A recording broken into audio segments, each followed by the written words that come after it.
Mais uma vez nós buscamos a Tua presença, pedindo para que o Senhor nos auxilie, nos dê entendimento, nos dê clareza no pensar, e que ao tratarmos desses assuntos possamos fazê-lo com sabedoria, com entendimento.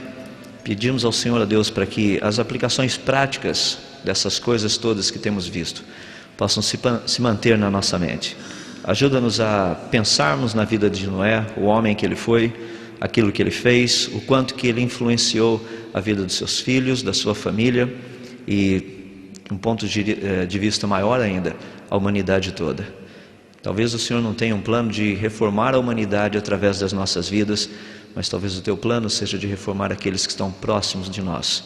Ajuda-nos, portanto, a Deus, a entendermos todas essas coisas. Nós pedimos assim no nome de Jesus. Amém. Abram suas Bíblias no livro de Gênesis, mais uma vez. Eu gostaria de ler alguns versículos, de Gênesis, no que diz respeito a essa história toda dos animais na arca, porque isso é uma confusão. As pessoas fazem mais confusão sobre os animais dentro da arca do que qualquer coisa. Então vamos ver alguns versículos do livro de Gênesis, capítulo 7, começando no verso 6.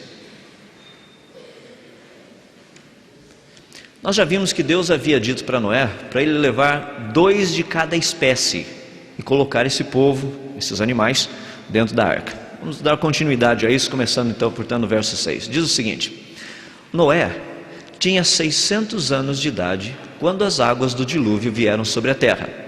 Noé, seus filhos, sua mulher e as mulheres de seus filhos entraram na arca por causa das águas do dilúvio. Casais de animais grandes, puros e impuros, de aves e de todos os animais pequenos que se movem rente ao chão, vieram a Noé e entraram na arca, como Deus tinha ordenado a Noé. E depois dos 7 dias, as águas do dilúvio vieram sobre a terra. No dia em que Noé completou 600 anos, 1 mês e 17 dias, neste mesmo dia, todas as fontes das grandes profundezas jorraram, e as comportas do céu se abriram, e a chuva caiu sobre a terra 40 dias e 40 noites. Naquele mesmo dia, Noé e seus filhos, Sem, Cam e Jafé, com sua mulher e com as mulheres de seus filhos, entraram na arca. Com eles entraram todos os animais de acordo com as suas espécies, todos os animais selvagens, todos os rebanhos domésticos, todos os demais seres vivos que se movem rente ao chão, e todas as criaturas que têm asas, todas as aves e todos os outros animais que voam. Casais de todas as criaturas que tinham fôlego de vida vieram a Noé e entraram na arca. Os animais que entraram foram um macho e uma fêmea de cada ser vivo, conforme Deus ordenara a Noé. Então o Senhor fechou a porta. Eu acho fascinante porque quando nós estudamos e lemos esse texto, eu sempre fiquei pensando, fiquei preocupado, porque nesse negócio de colocar toda essa bicharada dentro da arca, eu primeiro tinha uma concepção errada do tamanho da arca, eu tinha uma concepção errada do que Deus estava fazendo, e tinha uma concepção errada daquilo que aconteceu dentro da arca. Dá para ter uma ideia de tudo que eu precisei aprender dentro desse contexto. Ou seja, todas as minhas ideias, num certo sentido, eram erradas. Mais uma vez, tratando do espaço interno da arca. Esse foi um dos grandes problemas para mim a princípio, porque eu ficava olhando aquela arquinha pequenininha desse tamanho assim que o pessoal mostrava, e eu falava, como colocar toda essa bicharada ali dentro? Vamos dar uma olhadinha rápida. Eu já mencionei hoje pela manhã que o tamanho da arca, o volume dela, era de quase 41 mil metros cúbicos. O que você coloca em 41 mil metros cúbicos? Bom, em 41 mil metros cúbicos, você coloca um prédio de 67 andares com andares de 200 metros quadrados. Isso é o que cabe ali dentro. Daria para você colocar 360 containers desses de 40 pés, esses imensos que você vê em cima dos caminhões por aí. Daria também para você colocar 3.400 jaulas de 12 metros cúbicos.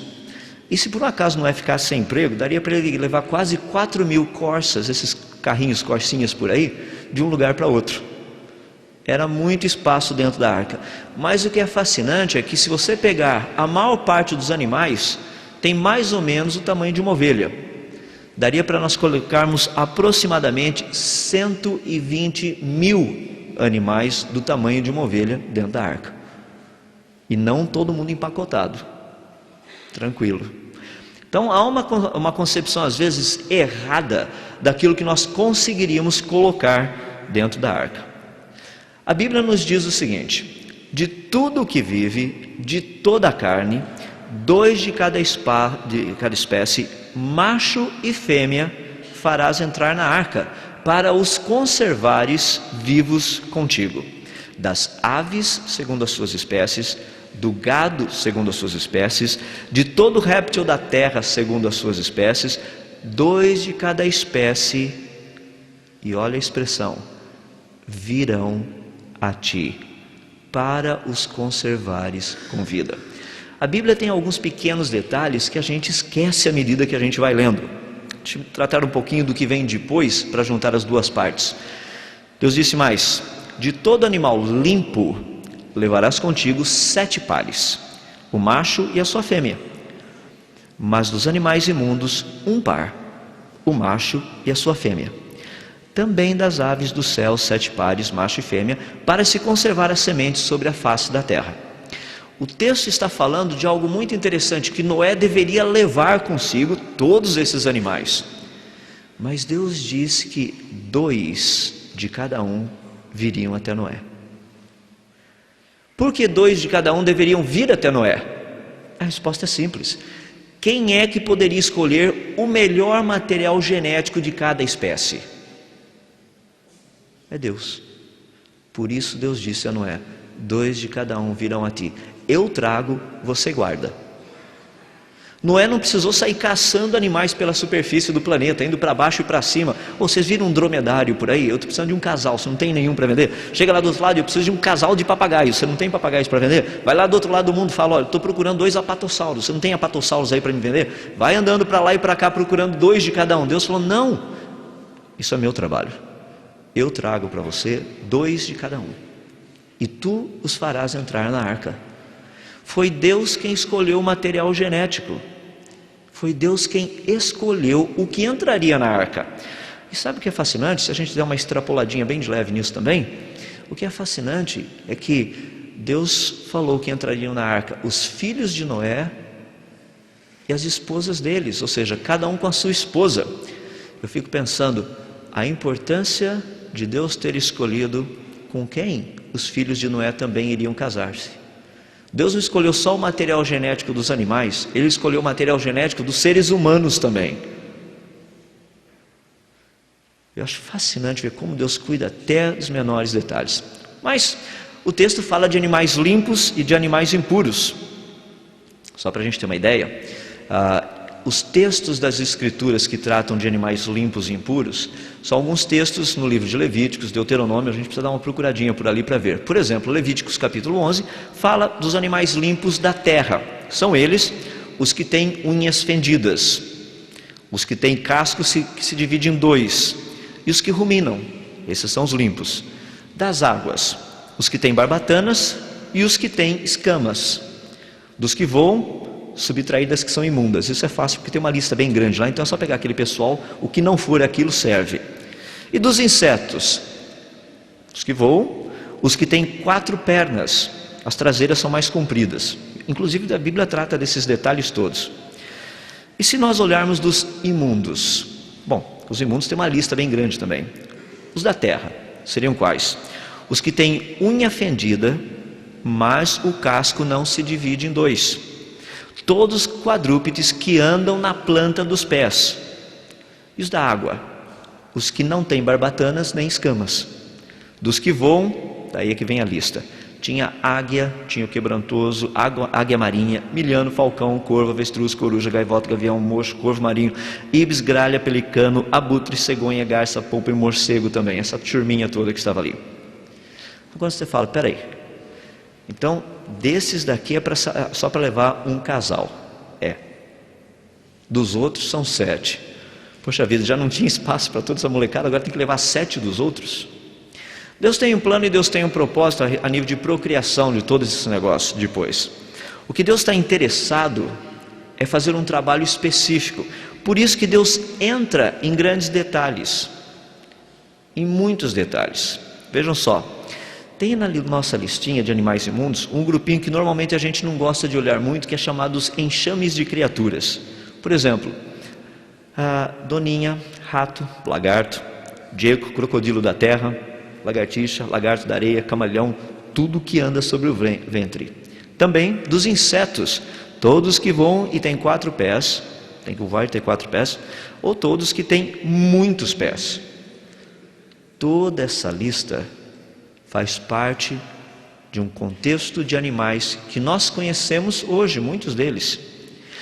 O que é fascinante na lista toda que a gente vê aí, é que Deus fala para Noé que 2 de cada espécie viriam até ele. Isso é um problema sério. Os nossos antepassados, segundo a evolução, estavam na arca também. Dá para perceber por aí. Nada parecido com a gente, né? Quando a gente fala 2 de cada espécie, nós precisamos entender que a palavra que a Bíblia está usando para espécie é diferente da palavra que nós estamos habituados hoje em dia. Quando eu falo espécie, a palavra bíblica para espécie se traduz como um tipo básico. Ou seja, não precisaria levar uma grande variedade. Você poderia ter uma pequena variedade. Porque hoje, quando nós tratamos de espécie, vem uma tremenda variedade na nossa mente. Por exemplo, variedade de cães, tem toneladas de cães, raças. A Bíblia está tratando de tipos básicos. Nós sabemos, por exemplo, hoje que geneticamente, com um casal de cães, um casal de hienas e um casal de lobos específicos, você teria condição de, através do cruzamento entre eles, produzir todos os tipos de cães, hienas e lobos que nós temos no planeta. Ou seja, você não precisaria levar um poodle, um rottweiler, um pastor alemão, um chihuahua, todo esse negócio. Isso daí são apenas o quê? Variações de um tipo básico. Isso limita o número de animais que você teria dentro da arca. Só para deixar o conceito bem claro, pega, por exemplo, o urso das cavernas. Ele é conhecido como urso spelaeus. Se a gente fizer uma classificação, ali vocês estão vendo a palavra espécie. A espécie, esse tipo de urso é chamado Ursus spelaeus, essa é a espécie dele, mas não é essa terminologia que a Bíblia nos dá. Praticamente nós estaremos tratando da questão mais embaixo um pouquinho, que é o gênero dele, ou talvez até mesmo a família, ou seja, o tipão dos ursidos. Bom, dentro desse contexto é importante nós entendermos uma área de estudo que é muito relevante dentro da área de ciências e que não é muito conhecida na biologia atual. É uma proposta que foi feita por um biólogo americano há mais de 120 anos atrás, que é a proposta de Frank L. Marsh. A proposta dele foi a seguinte, que nós deveríamos classificar os animais de acordo com a sua capacidade de combinação genética. Esse negócio que é conhecido como baraminologia. Por exemplo, os seres humanos ali fazem parte de um baramin. Você percebe na questão dos cães, os cães fazem parte, nós temos 2 baramins ali. No caso dos elefantes, você tem mais um baramin. Ou seja, grupos que têm condição de se cruzar, isso aí seria um baramin. Os problemas que nós temos com isso é que quando nós olhamos de toda essa montoeirada de animais que estariam na arca, uma das coisas que muito me impressiona é o que as pessoas colocam hoje em dia. Eles chegam e falam assim, imagina Noé colocando 1.300.000 espécies dentro da arca. Não, peraí, vamos sentar e vamos conversar sobre isso. Primeiro, desse 1.300.000 espécies existentes no planeta, cerca de aproximadamente 1 milhão delas está relacionada com peixes e insetos. 2 coisas que você não precisaria ter na arca. Por falar nisso, essa parte de inseto até me incomoda. Eu fico pensando, por que eles não morreram todos no dilúvio? Já pensou que bênção? Pernilongo, todas essas coisas. Eu tenho até uma teoria. Eu acho que no inferno vai ter pernilongo e seres humanos voando em volta deles assim, só para atormentá-los, porque é o tipo de bicho que, de qualquer forma, não entraram na arca e não morreram no dilúvio. Muitas pessoas têm uma grande dificuldade em pensar também em termos dos peixes. O pessoal fala assim, não, mas tem peixe de água doce, peixe de água salgada, como é que fica lá fora? Por etapa. É verdade, o dilúvio foi uma área muito interessante, causou todo esse problema. Peixes de água doce, peixe de água salgada. Então segura as pontinhas, nós vamos chegar nos peixes, dar uma olhadinha como é que ficou essa bicharada aí. Dos animais da terra, que Deus mandou entrar eram 2 de cada, incluindo 7 pares dos limpos. A quantidade era muito grande, dá para a gente ter uma ideia. Uma das perguntas que sempre as pessoas fazem para mim é o seguinte: já imaginou Noé tentando colocar toda essa bicharada dentro da arca, e daqui a pouco vem um dos filhos correndo atrás e fala: pai, escapou o papagaio, e vai todo mundo correndo atrás do papagaio, e pega o papagaio, e traz o papagaio de volta, e coloca o leão. Daqui a pouco chega um dos filhos lá e fala: pai, tá com um pequeno probleminha lá, o leão está reclamando de fome, entende? A jaula do leão está do lado da jaula da ovelhinha, então está tendo um problema sério por ali. As pessoas tentam às vezes olhar a coisa de um ponto de vista que foge à realidade. Deus mandou colocar 2 de cada um deles. É interessante que Deus disse dos que têm fôlego de vida. A ideia de fôlego de vida é principalmente fôlego de vida nas suas narinas. Ou seja, eles respiram como a gente respira. Dentre esses animais, vamos ser bem honestos, dos da terra, tinha um problema sério, né? Porque tem animais domésticos, tem animais selvagens, tinha até dinossauro. É um problema sério. Você sabe como é que funciona a questão de dinossauro. São meio desajeitados, são ligeiramente grandes, ocupam um grande espaço. Imagina cuidar de tudo isso. Quando nós estamos tratando de uma vida de vitória, como nós temos conversado aqui esses dias, tudo faz parte do pacote. As coisas fáceis e as difíceis também. Como tratar com essas situações às vezes complicadas, com toda essa bicharada. Imagina você tentando colocar um elefante na arca. Levar um coelhinho, todo mundo gostaria, né? Pega um coelhinho e tudo mais. Agora chega o seu pai e fala assim: agora é a hora do elefante. Eu acho que o Sem olhar para o Jafé e falava: deixa para o cão levar. Chegava o outro lá, aparecia um jacaré. Já pensou um jacaré? Quem que vai levar o jacarezinho para dentro? Eu acho que Sem olhar para o cão olhar para o Jafé, falava assim: eu acho que o pai tem mais prática com esses negócios. Não tem não, deixa o pai levar o jacarezinho lá dentro, então o pai põe o jacaré lá dentro. Não eram coisas do dia a dia que eles tinham que tratar? Pegar esses animais e colocá-los todos lá dentro? Eu creio que as aves teriam sido os animais que teriam dado maior trabalho para eles. Imagina a revoada de pássaros que não era. Eu gostava de olhar assim, principalmente em liçãozinha de escola dominical, porque você via aquela tonelada de passarinhos, todos voando bonitinhos assim, indo em direção à arca, né? Eu creio que Deus os levou até ali, sem dúvida. Mas eu ficava pensando como que esse negócio funcionou, porque toda essa bicharada... A gente gosta muito de pavão, não gosta? É tão gostoso acordar de manhã cedo com essa barulheirada que pavão faz. Eu, por exemplo, lá em Limeira, onde eu moro, eu tenho um grupo de bem-te-vis que eles fazem a fineza de todos os dias pela manhã avisar que eles já acordaram.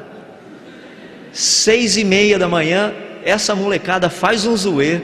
Depois que a gente fica sabendo que eles acordaram, adivinha o que eles fazem? Eles vão embora. Daí larga a gente acordado ali o tempo todo. É um problema. O que acontece com tudo isso? Imagina Noé com toda essa bicharada. Daí começam os problemas, né? Tem os répteis. Dentre os répteis tem os pequenininhos, tem os grandões. Esse contexto dos animais me fascina por 2 pontos. Primeiro, eu já mencionei que Deus fez a escolha do material genético. Eu fico imaginando Noé colocando toda essa bicharada dentro da arca, nos lugares certos e nas jaulas certas. Obviamente essa molecada não ficava solta dentro da arca, né? Já imaginou? Toda essa bicharada solta que não aconteceria, de repente vem uma onda, a arca, ups, e lá vai elefante, lá vai dinossauro, lá vai todo mundo para a cozinha, entende? Clunk, lá atrás. Fica todo mundo achatado. Tinha que ficar todo mundo bem preso, bem colocado, para não termos esses problemas. Eu creio que Noé pensou até mesmo em todos esses detalhes. O segundo que para mim é muito interessante, fascinante nesse contexto, é o fato de que Noé, sábio como era, soube como ajeitar todo esse pessoal numa maneira em que eles iriam sobreviver todo o tempo. Não era só encostar. Deixa encostado e depois a gente vai ver como é que fica. Não, tinha que ter um lugar certo já ir chegando e já colocando toda a bicharada no seu devido lugar. Uma das coisas que eu já pensei e repensei até hoje, eu gostaria demais que alguém descobrisse a arca para ver a parte interna dela especificamente, seria para a gente saber dos detalhes como é que Noé pôde ter uma ideia de quantos animais iriam entrar na arca. Eu sei que não era fazendeiro, será que também ele era zoólogo? Ou seja, ele sabia do número de espécies ou de tipos básicos que existiam para saber onde colocar todo esse negócio? Bom, de qualquer forma, isso aí são coisas ainda que a gente está trabalhando em cima e pensando a respeito. Na parte dos peixes, essa é a parte mais tranquila.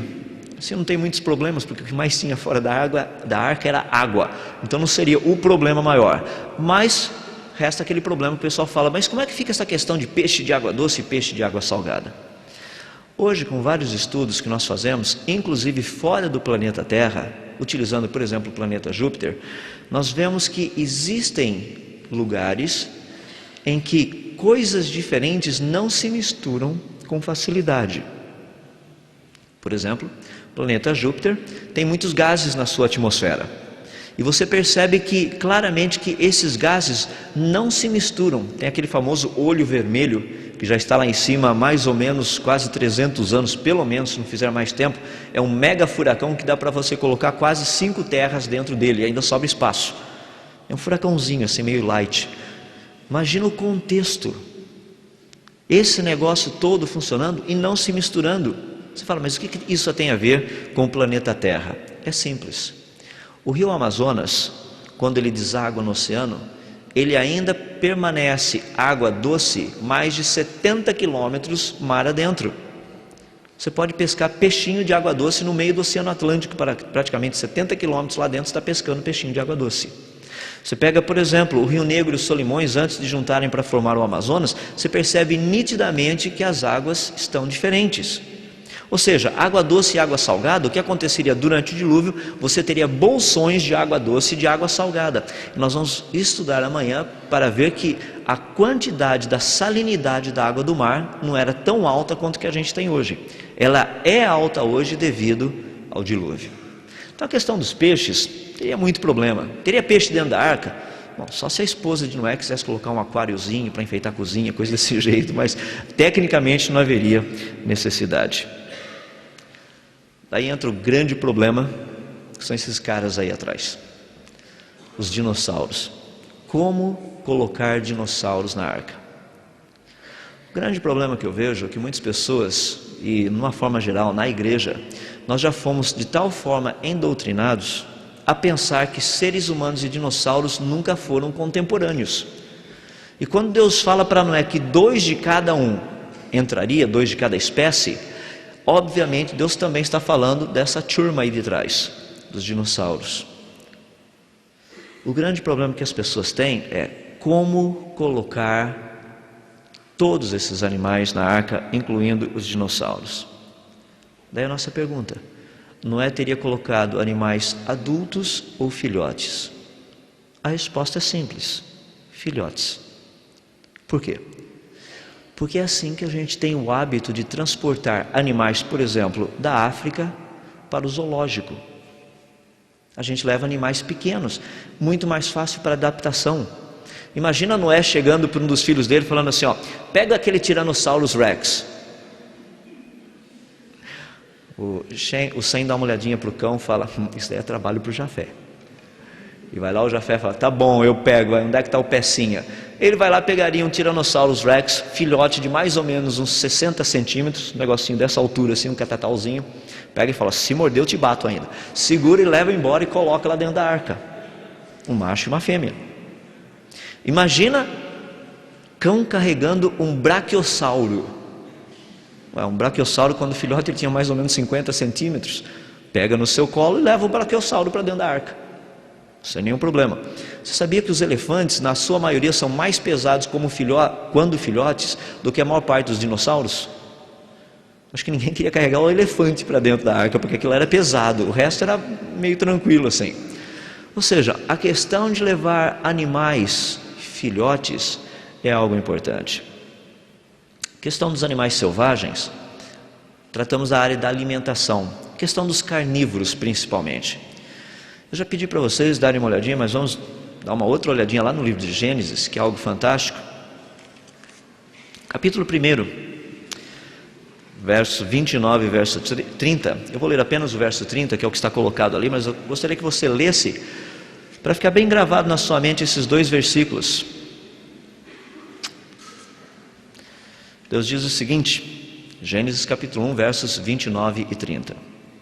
Disse Deus: eis que lhes dou todas as plantas que nascem em toda a terra e produzem sementes, e todas as árvores que dão frutos com sementes, elas servirão de alimento para vocês. Deus está falando isso para Adão e Eva, ou seja, eles seriam vegetarianos. Mas para os animais, olha o que Deus diz: e dou todos os vegetais como alimento a tudo o que tem em si fôlego de vida, a todos os grandes animais da terra, a todas as aves do céu e a todas as criaturas que se movem rente ao chão.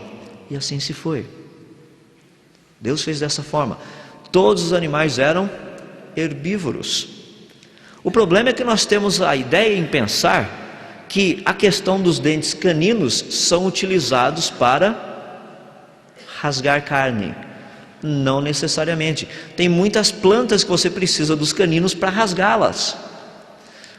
Um exemplo disso que nós temos hoje em dia, da questão dos animais, porque muitas pessoas falam assim: olha a cara do leão, vai me dizer que ele pasta. Olha a cara daquele tigrezinho ali em cima, você vai me dizer que ele não vê a hora de pegar uma boa salada de alface. Bom, deixe-me dizer o seguinte para vocês: os estudos que têm sido feitos na África mostram o seguinte, que quando esses animais passam por uma grande escassez de caça, sabe o que eles fazem?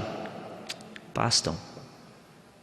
Você fala: isso é um exagero, eu nunca vi um carnívoro fazer isso. Ah, é? O seu gato e seu cachorro, quando passam mal, eles fazem o quê? Eles falam para você: ô meu, me arruma um bife acebolado aí, não está vendo que eu estou numa situação meio crítica? Não, eles pastam. Eles comem grama. Para quê? Para estabilização do sistema. Parece estranho, né? Mas é assim que a coisa funciona.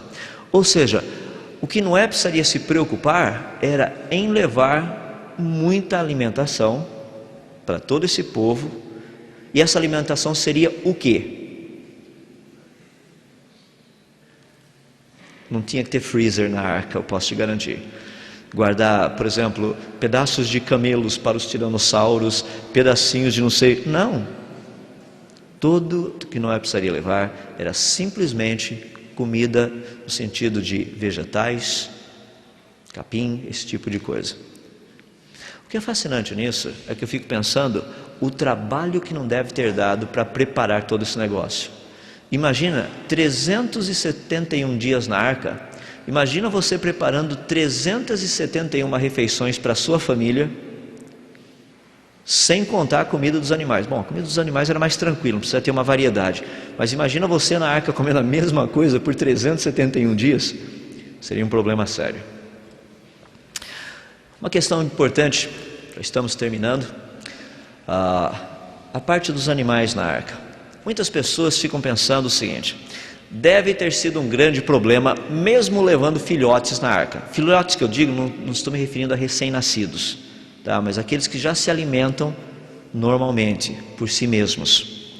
Ou seja, imagina todo esse pessoal dentro da arca. Você fala, devia ser um cheirinho insuportável lá dentro. Imagina morar dentro de um barco desse tamanho por 371 dias, com tudo fechado. Só tinha aquela janelinha lá em cima. Vamos dar uma olhadinha e considerar algumas coisas a respeito disso. Primeiro, a Bíblia nos diz que Deus falou para Noé construir a arca com 3 divisões, 3 pisos, e para colocar compartimentos, ou seja, divisões dentro desses pisos, no sentido de ter o quê? Local para colocar os animais. O que é interessante é que quando nós lemos hoje, eu mencionei que a arca prevaleceu, ou seja, as águas do dilúvio prevaleceram 15 côvados acima das montanhas mais altas. Isso implica que praticamente os 2 pisos inferiores da arca estavam abaixo do nível da água. Você fala, mas o que tem isso a ver? Tem muita coisa a ver. Por quê? Porque ali embaixo estaria frio e escuro. Quando a coisa fica frio e escuro, acontece que a gente vai vendo por aqui assim, sabe? O pessoal começa a entrar em estágio de hibernação e torpor. A gente acha que é calor humano, né? O pessoal vem encostando assim do lado da gente, fala que legal, acho que o povo é tão carinhoso. Carinhoso nada, é sono mesmo, o povo está quase dormindo ali, pode acordar, dá uma chacoalhada, fala, está na hora de acordar, presta atenção na palestra aí. O que aconteceria com os animais? Animais com uma temperatura fria, do local escuro, dentro dos animais que nós conhecemos, animais da terra, praticamente eles passariam por estágios de hibernação. As aves geralmente por estágios de torpor. O que é interessante dentro da área de hibernação, que os estudos feitos em animais, é que eles têm condição de hibernar por 18 meses. Esse povo ficou na arca apenas 13. Tinha mais 5 meses para a continuidade da coisa. E na hibernação é fantástico. Você pega, por exemplo, um urso. O batimento cardíaco de um urso é em média de 30 a 50 batidas cardíacas por minuto. Então ele bate tum, tum, tum. Quando o negócio está hibernando, o batimento cardíaco cai de 3 a 5 batidas por minuto. Já pensou? Tum. Morreu. Tum. Ressuscitou. O negócio é doido. Você vai ter que chacoalhar o bicho, não chacoalha, deixa ele hibernando, deixa quieto. Mas só para você ter uma ideia, a hibernação e o torpor produzem 3 efeitos muito interessantes, estão ali embaixo. Primeiro, praticamente não haveria necessidade de alimentação. Os animais, quando hibernam ou quando estão em estágios de torpor, não se alimentam. Segundo, poucos resíduos biológicos, o que é exatamente o que vocês estão pensando. É o número 1 e o número 2. Não tinha problema ali, a bicharada estava dormindo, todo mundo sossegado, não tinha vazamento, coisas desse jeito, tudo tranquilo, sossegadinhos ali. O número 3 também é um processo lento de desenvolvimento. Ou seja, a coisa iria bem devagar. Daria para ter todos os animais na arca, os tipos básicos, sem nenhum problema. Daria para mantê-los vivos durante todo o tempo, cientificamente falando, sem nenhum problema. Mas as pessoas falam, não, mas espera aí, mas e depois que eles saíram do dilúvio? Como é que fica o negócio? Porque olha a variedade que a gente tem. Então os dinossauros morreram ali? Não. Após o dilúvio, o que nós tínhamos é uma retomada da diversidade novamente. Como vocês podem ver ali, os cães. Antes do dilúvio, você já tinha uma variedade. Após o dilúvio, aquela variedade iria novamente aparecer. O pessoal fala, mas como? Através do processo conhecido por criacionistas e evolucionistas, que é o processo da microevolução. Uma tremenda variedade de novo. É o que nós veríamos, por exemplo, com toda essa rapaziada aí de trás. Eu coloquei os gatos, porque o Hérito está falando muito de namoro, esse tipo de coisa. Deixei os gatos aí para vocês pensarem a respeito. Uns gatos e umas gatas também. O contexto que a gente tem é que, cientificamente falando, não haveria nenhum problema para Noé cuidar de todos esses animais, colocá-los na arca, mantê-los vivos pelo espaço de aproximadamente 13 meses e depois para que eles saíssem da arca. 2 palavrinhas finais. Primeiro, muitas pessoas têm falado assim, não, mas a arca de Noé está numa montanha, então como é que os animais desceram da montanha? Nós cremos que muito dessa montanha já passou por um processo muito interessante, que é o que nós chamamos de vulcanismo, o que teria mudado radicalmente a sua estrutura. Ou seja, a arca não está no topo do Ararat, a arca encontra-se da metade para baixo. E o pessoal fala, mas então por que não sobe? É só metade? É que para chegar nessa metade você tem que dar a volta pelo outro lado. Você tem que subir um lado inteiro, chegar lá em cima e descer do outro lado, metade da montanha ainda, para chegar aonde a arca se encontra, segundo os relatos que nós temos. Na época, o posicionamento da arca era algo tranquilo para descer. Não seria um problema sério, simplesmente deixa esses animais saindo dali. Um outro negócio que é interessante a respeito disso, que muitas pessoas fazem uma confusão muito grande, é justamente a respeito de como esses animais sobreviveriam. Eu não creio que a princípio eles já saíram correndo e foram embora. Dê uma olhadinha aqui interessante em Gênesis capítulo 9.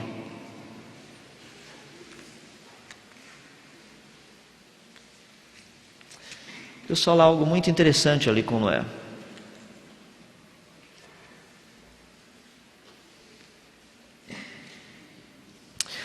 Deus trata de uma forma bem específica, dizendo o seguinte para Noé.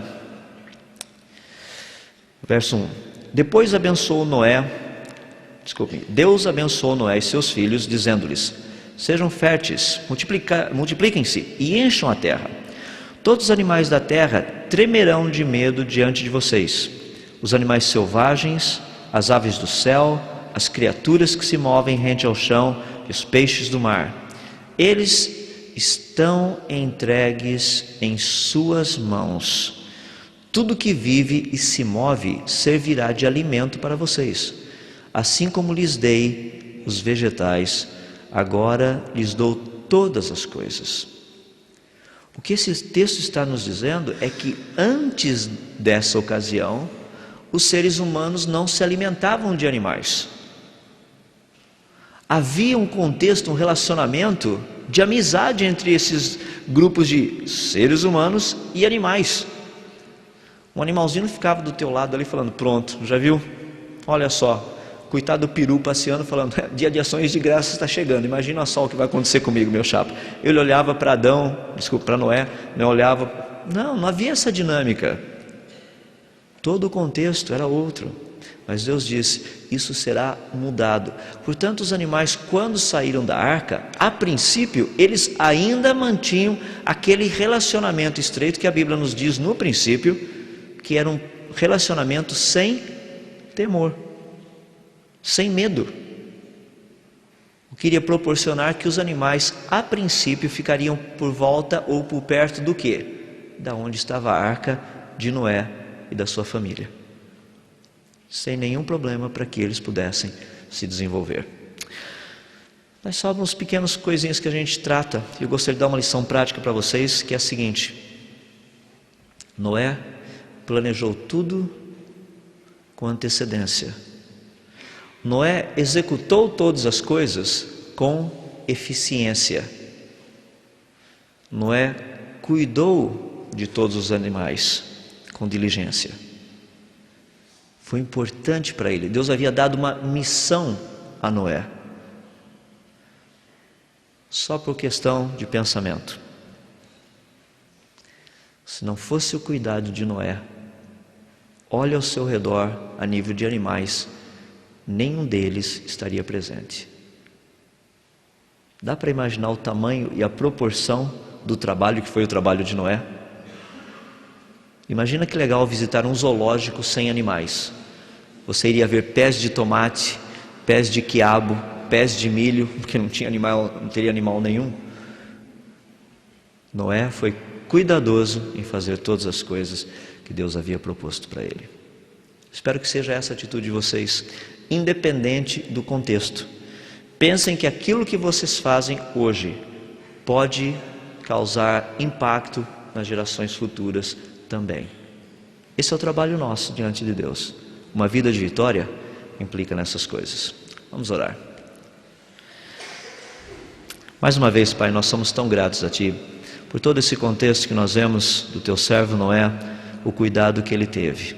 Mas também nós Te damos graças pelo cuidado que o Senhor teve em escolher todo o material genético que iria entrar na arca, o material genético que iria se reprocriar depois do dilúvio, produzindo essa variedade, essa beleza de vida que nós temos hoje.